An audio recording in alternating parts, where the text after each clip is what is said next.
Le grand direct des médias avec Jean-Marc Morandini. Ce soir à 20h55, M6 diffusera la finale de la saison 6 de Top Chef. Une finale qui opposera deux candidats, Kevin et Xavier. Le concours culinaire a réuni chaque semaine plus de 3 millions de téléspectateurs cette saison. Alors Top Chef 2015 est-il un bon cru? Avec nous pour en parler, faire le bilan de cette 6e saison, Mathieu Bayle, bonjour. Bonjour. Directeur des programmes de Studio 89 qui produit cette émission. Également avec nous Philippe Etchebest, bonjour.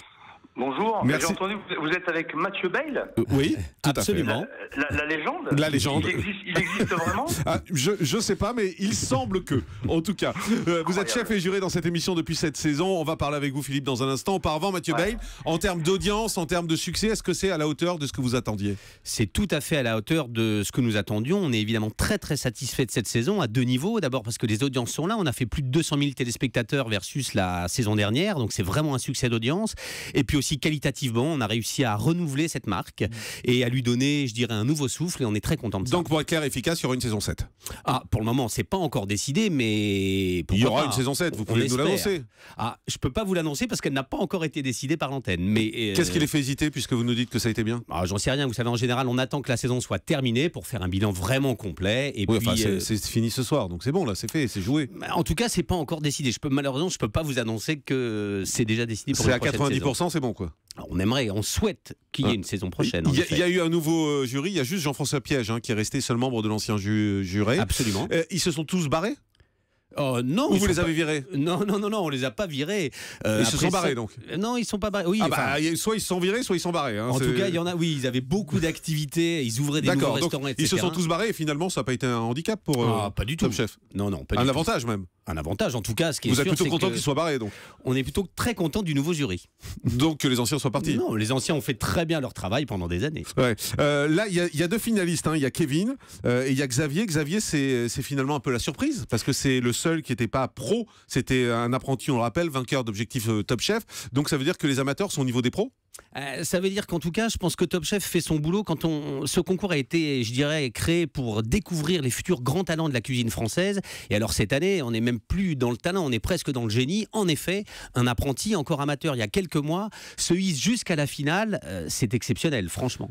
Philippe Etchebest, vous l'avez vécu comment, vous, cette émission? Ça vous a plu? Ah oui, moi je me suis régalé. C'est vrai que j'ai pris beaucoup de plaisir à le faire. Je crois moi et les autres membres de jury de toute façon. Mais non, c'était très chouette, une belle expérience. Ouais. Y a eu une polémique sur la demi-finale avec l'élimination d'Olivier. On a vu Gilles Verdez sur Touche pas à mon poste qui vous accusait d'avoir favorisé Kevin et Xavier car c'était vos... Gilles Verdez, ouais, les gens, c'est parce qu'il fallait qu'il m'accuse de quelque chose, Gilles Verdez. Il dit que c'est son vos protégés. Il dit que c'est vos protégés, Kevin et Xavier. Non, mais faut arrêter de dire n'importe quoi. On m'a posé un milliard de fois la question à savoir si Xavier était mon chouchou parce que je l'avais sorti d'objectif Top Chef, mais absolument pas. Je faisais pas de différence et je le dis souvent, j'étais peut-être plus dur avec Xavier qu'avec les autres parce que justement lui connaissait la mécanique et puis mais de toute façon globalement on jugeait souvent à l'aveugle aussi et c'est vrai que Xavier a gagné des épreuves mais à l'aveugle et il a été plébiscité par les autres membres de jury aussi, donc il n'y a aucun favoritisme, aucun. Mais vous avez compris la polémique autour de cette demi-finale? En fait, c'est quoi? C'est le montage qui était mal fait? Oui, alors je l'ai bien compris effectivement. C'est en fait, c'est vrai qu'il y avait un comptage de points qui était un petit peu compliqué, c'est vrai. Et en voulant simplifier, finalement, ça a prêté à confusion. Et dans la mesure où en fait, on ne pouvait pas montrer à l'image nos commentaires, sinon on dévoilait quelque part le cuisinier qui allait être éliminé et on enlevait tout le suspense du tirage des couteaux. C'est pas plus compliqué que ça. Alors après, le complot, tout ce que vous voulez. Maintenant, faut arrêter de délirer quoi. C'est n'importe quoi. Mathieu Bayle, vous avez merdé sur le montage?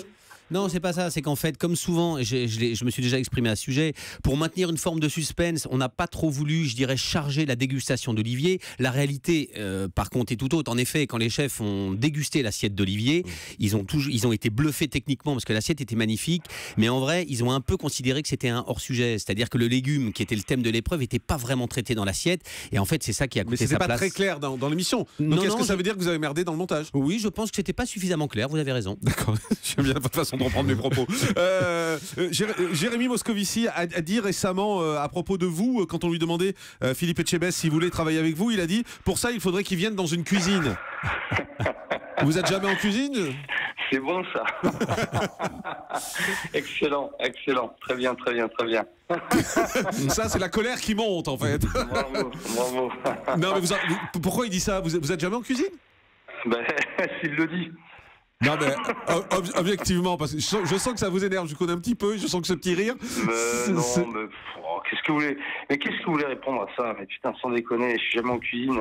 J'ai pas à me justifier par rapport à ça. J'ai eu la chance d'avoir 2 étoiles au guide Michelin et d'être meilleur au de France.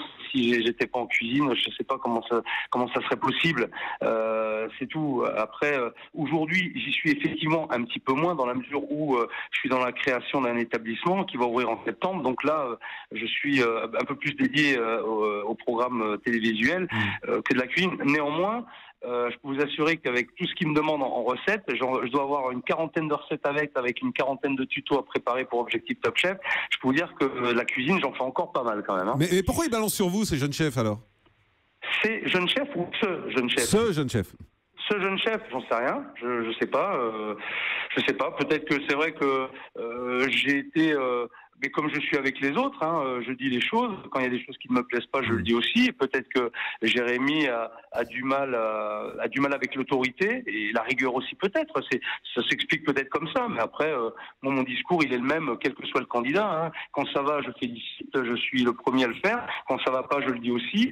Mais quoi qu'il en soit, je pense, malgré tout, et pendant toutes les épreuves, je l'ai montré, je fais preuve de beaucoup de pédagogie aussi. Je sais le faire. Bon, très bien.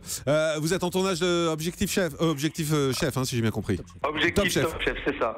Donc ça va revenir. Ça va revenir à partir de quand? Mathieu Bayle? La date de diffusion n'est pas encore calée. Par contre, oui, on a commencé le tournage. C'est un tournage un peu au long cours parce que c'est un véritable road trip à travers toute la France. Ce sera plus long que la fois d'avant?